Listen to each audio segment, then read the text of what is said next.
California, and in most states, the way you end up there is either you do something wrong in prison, and you have sort of an administrative process in prison where a couple correctional officers bring you into the room and say, okay, we hear that you got in a fight, or you had a knife, or you, sometimes even spitting on a correctional officer can get you in trouble, especially if you have an infectious disease like hepatitis or AIDS. Then the officer says, well, that was attempted murder, because if I got that infection from spit, then I could potentially die. And that's a legitimate, that's sort of in the Department of Corrections rulebook in California. So a whole range of things could get you in trouble and before an administrative hearing, and then you would get a fixed period of time in isolation, usually a minimum of 2 months, as long as a couple years, and you'd be sent to somewhere like Pelican Bay, potentially. Sometimes, it's important to distinguish the Supermax from every prison has a few cells for people that are misbehaving or getting in fights or having trouble, but it's usually a much shorter period of time that people would be put there. So the Supermax is more of a process where the Department of Corrections says, okay, this person is causing trouble, and we need to physically take them out of one prison and put them in another. So you might be at San Quentin, get in a fight, and be sent to Pelican Bay all the way up in Del Norte County, for instance. So that's one way. You just send you around in prison, you have this sort of administrative hearing, you know you're going for a fixed period of time. But the other thing that happens in California and in a lot of states is the Department of Corrections validates the prisoner as a gang member, and they get sent there for an indefinite period of time. So in California, all it takes is the Department of Corrections, their rules say, if you have 3 pieces of evidence that someone is a gang member, they can be sent to a Supermax. And the 3 pieces of evidence could be things in their cell, like pictures of who they were hanging out with, what they were reading, notes that had been passed to other prisoners. Could be the kinds of tattoos they have, or they tattoos that are known to be gang tattoos. It could be who they were seen hanging out with on the prison yard. And so if you get 3 pieces of evidence like that in a prisoner's file, they can be validated as a gang member, and not all prisoners are validated. You can imagine it could be pretty easy to do. The system can't, and there are many gang affiliations in the system, but that gives the department the freedom to put someone in a Supermax indefinitely. And so that's why California has these hundreds of people serving these really long sentences. They didn't do one thing wrong and get a fixed sentence. They were mostly validated as gang members and sent to someplace like Pelican Bay indefinitely. And the New York Times story was about a guy who said that he was never in a gang. And there's been a few of those high-profile stories in California, and as you can imagine, if all it took was one tattoo, one picture, and something you were reading, it's pretty hard to fight back against that. What evidence do you provide that you aren't in a gang? And that's why the paper that I wrote about California Supermaxes is called Parole, Snitch, or Die. It's sort of a colloquialism that prisoners use, that the only way you can get out of a Supermax is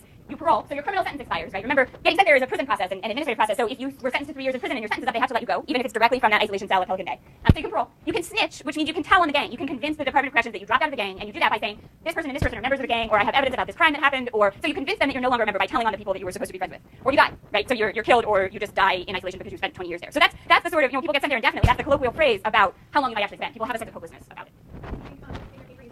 If they choose not to do either of those 2 things, isn't the minimum like 6 years they can spend in Supermax? Because after 6 years they're determined to no longer be in a gang? I didn't understand that. So this is changing in California right now. This is one of the things the hunger strikers were complaining about, is this gang validation process, how discretionary it is, and the fact that there doesn't seem to be much of a way out. So California just proposed new regulations that there would, between 4 and 6 years, there would be a process to make sure that would sort of presume people were no longer members of the game and to try to get them out of isolation after that period. It's not, there's a lot of debate about whether, I think for California that's a huge step forward. And they had, I told you they had hundreds of people in there for years at a time, and to say, okay, let's have a system in place where we can look at these people at the end of 4 years, do our best to get them out at the end of 6 years.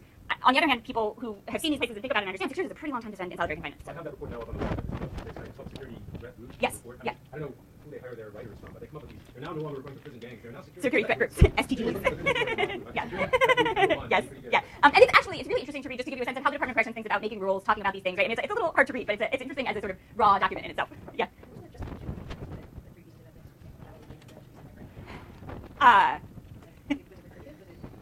So these are great questions. I don't think that the people writing the rules, and if you read the security threat group report, I think you'll have a similar sense. They're not thinking about sort of theories of punishment, right? They're not thinking about it in this way of like, okay, am I trying to rehabilitate? Am I trying to incapacitate? It's a much more, I think it's often a much more, and this is part of the story I tell, sort of administrative process of feeling like they have really tough problems and kind of throwing up their hands and trying to deal with them. And so I think the 3 pieces of evidence is a really good example of that, right? Okay, we see that we have a problem with gangs in the prison system. We see that they're killing each other on the prison yard sometimes. We see that sometimes they're actually ordering people killed on the street. I mean, when you read about some of the, one of the prisoners I talked to was very high up in the Mexican mafia in the 1990s, and when you read about some of the things he's done, it's pretty horrifying. And he did them from his prison cell, right? And there's evidence that these things were happening and that what was going on in the prisons, especially in the 70s and 80s, was a little scary. And the Department of Corrections felt like they needed tools to deal with that. And one of the tools was a flexible system of rules that allowed them to isolate the people who they identified as being the real troublemakers. And one piece of that was 3 pieces of evidence for an indefinite Supermax term. Another piece of that is Supermaxes, right? It's saying, okay, we need some kind of control over the system of mass incarceration. And this structure seems like a really good tool for us to have. And California built Pelican Bay in the midst of building 22 other prisons throughout the state, right? And so if you're building 22 prisons to hold 100,000 people, it makes sense that you sort of want a range of prisons, right? You're thinking about a system, and you want something within that system that's going to allow you to control it. And so this is a piece of, so that's how I would talk about it. That's how I think about this narrative. I often find it fascinating to sort of have the conversations with the correctional administrators of, do you believe in rehabilitation? Like, what do you think is going to happen to these people? How does this, and those are really interesting conversations, right? But I think that's not on the ground. What they're thinking about is, okay, I have to control 100 prisoners. How am I going to do that? And what tools do I need? And so it's a much more sort of utilitarian calculus, I think. Yeah. Oh. Theoretically or practically?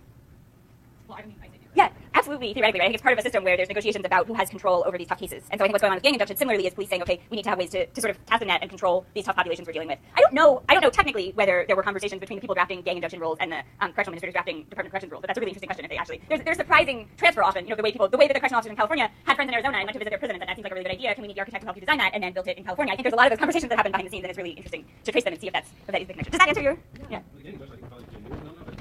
Yeah.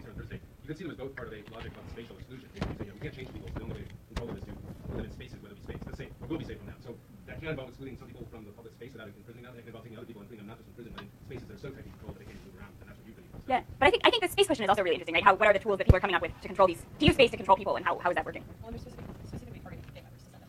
Yes, there's a definite, yeah. Other questions about about how Supermaxes work? Does the administrative process make sense? So there's discretion at all these levels, right? Even if you break a rule in prison, there's a lot of discretion in terms of whether you end up in a Supermax for a few months, because at a criminal trial you get a lawyer, right? You go before a judge, you might have a jury, there's all these rights that you have. And if you have an administrative process in a prison, you don't have any of those rights. No rights to a lawyer, no rights to sort of a transcript of what happened at the process, no rights to call witnesses. And so it's a much more, even if you broke a rule and there's a process and a sort of Department of Corrections manual, it's still much more discretionary than the prison system. So it's an interesting piece of Supermaxes.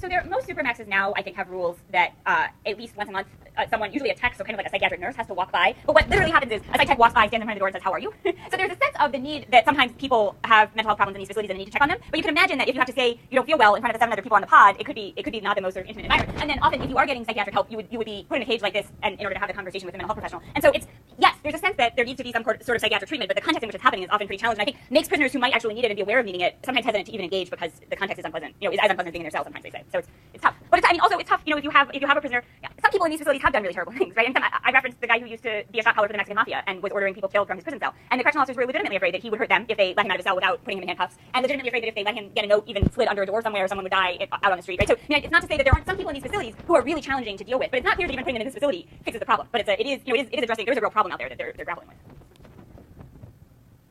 The last thing I want to show you just about understanding Supermaxes is that it's a national phenomenon. So this is a chart of all of the freestanding Supermaxes in the U.S. So there's about 25 freestanding Supermaxes like Pelican Bay, completely independent buildings with a couple hundred cells where the worst prisoners in the system, as determined by the Department of Corrections, are sent. And so you can see Arizona actually has 2 now, right in the southern part of the state, and one of those is the first one. In the middle of California is Corcoran that I mentioned. Way up on the border is Pelican Bay. There's one in Oregon, one in Nevada. You can see the spread. And then lots of other states have Supermax units, so portions of prisons that have been designated as total isolation facilities. They're just not freestanding. So I estimate that there's around 50 Supermaxes in the United States. I have a chart. States define them all differently. So New York and Texas are interesting examples of states that say we don't have Supermaxes or solitary confinement, but what they have are lots of really small facilities of 12 or 15 people that have been in isolation for years at a time. They're just very spread out throughout the state. And so it's really hard to track some of these facilities and to trace the phenomenon. But it is something that started in 1986 in Arizona and then spread across the United States. And so I sort of wanted to give you a sense. I'm focusing on California, but it's this national phenomenon. And I think the tide, as I suggested, the tide is turning. The last freestanding big facility was built in 2001 in Connecticut or Delaware, I think. And then since then, there's been some retrofits and facilities that have been used for isolation, but not much new building of big freestanding Supermaxes. And in fact, there's been an effort to close them. So we've got California talking about how we can get people out of them. The governor of Illinois just said he wants to completely shut down that state Supermax, and there's been hearings in the legislature about it. Maine just reduced their population. Mississippi closed their Supermax a few years ago. So we're sort of on the other side of this phenomenon, in a sense, I think, of trying to think about, okay, now we have these big cement structures, but are they what we need? Are they the right sort of allocation of finances in the state, and what can we do with them? So that's Supermaxes. That's just sort of the descriptive stuff. They're throughout the United States. The estimates are that there's about 30,000 people at any given time in Supermaxes. There's more people in isolation if you count jails, juvenile facilities, people in shorter-term isolations in the prisons they're in, and the estimates for that range up to 100,000. But Supermaxes, I think, around 30,000 is a reasonable estimate of how many people. So it's a really small portion, as Professor Simon said at the beginning, of the whole U.S. prison population of 1 million. But if you think about people cycling in and out of them, many more people are experiencing isolation, and it is a very dramatic and extreme portion of the prison system. Okay, so that's Supermaxes. They're these prisons within prisons. The conditions are really extreme. They're throughout the United States. But I wanted to talk about them a little in terms of how you thought about some of the themes of incarceration in the course. Yes?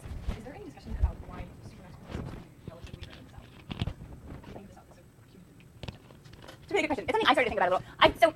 One piece is that they're very common in the Sun Belt, which is kind of a new regionalization that people are talking about in terms of thinking about the South. So the Sun Belt goes from California to Florida and is this sort of southwest region. And that's something, have you read Mona Lynch's Sun Belt Justice? You've talked a little about it. So there's a book called Sun Belt Justice about corrections in Arizona. And it's something that both historians and criminologists, I think, talk about as thinking about a region of the U.S. that, especially sort of post-1960s, there was a phenomenon of the way economies were working, that there's a lot of movement. Right? These are places where people really literally be in the sun. There's lots of investment in vacation homes and suburbia, and that there's lots of prisons throughout that. And so if you look at the Sun Belt, it does look like there's a Sun Belt phenomenon of Arizona and California and Arkansas.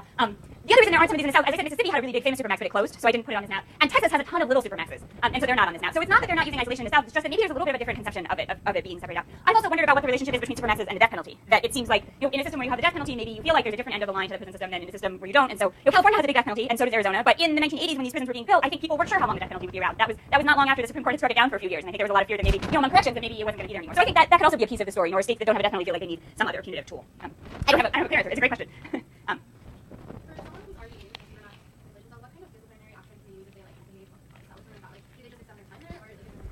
It's a great question. Yes, and that's actually another way that people end up spending so long in these facilities is they do things that might seem kind of small, but that are against the rules, and then their sentence gets extended. So the kind of, like I said, people will throw their excrement out the door, and that would obviously get them in trouble. But sometimes prisoners will bang their heads against the wall repeatedly out of frustration or mental health. It's not quite clear why, or because it's annoying. But that could get them in trouble. So sometimes they're doing things that seem pretty mentally unhealthy, and they're getting in trouble for that. Sometimes they're literally doing things, maybe they use paper and they make a weapon and they get in trouble for that, and their sentence gets extended.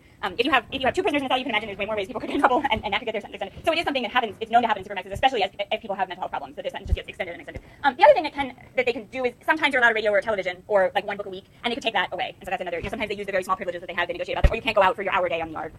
So that's the privileges that they do have become important in tools. So.